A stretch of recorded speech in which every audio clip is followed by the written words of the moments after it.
નમસ્કાર. જિલ્લામાં જિલ્લા વહીવટીતંત્ર દ્વારા સશક્ત દીકરી એક કાર્યક્રમ શરૂ કરવામાં આવ્યો છે. એના ભાગરૂપે દર સોમવારે કલેક્ટર એન્ડ ક્લાસરૂમ પ્રોગ્રામ એટલે કલેક્ટર દર સોમવારે એક સ્કૂલમાં જઈને દીકરીઓ સાથે વાત કરશે.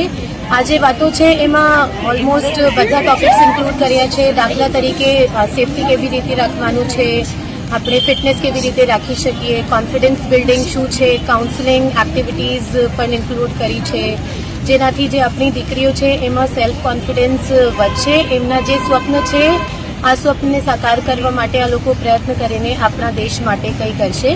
અમે લોકો પ્રયાસ કરી રહ્યા છીએ કે આપણા જે છોટાઉદેપુર જિલ્લા છે એમાં જેટલી દીકરીઓ છે આ દીકરીઓને મેક્સિમમ ઓપોર્ચ્યુનિટીઝ અવેલેબલ કરાવીએ અને આગળ વધીને દેશ અને વર્લ્ડમાં આપણા છોટાઉદેપુર જિલ્લાના નામ રોશન કરીએ એવી રીતના પ્રયત્નો કરીએ છીએ. તો સશક્ત દીકરી એના ભાગરૂપે જ એક અભિયાન શરૂ કરવામાં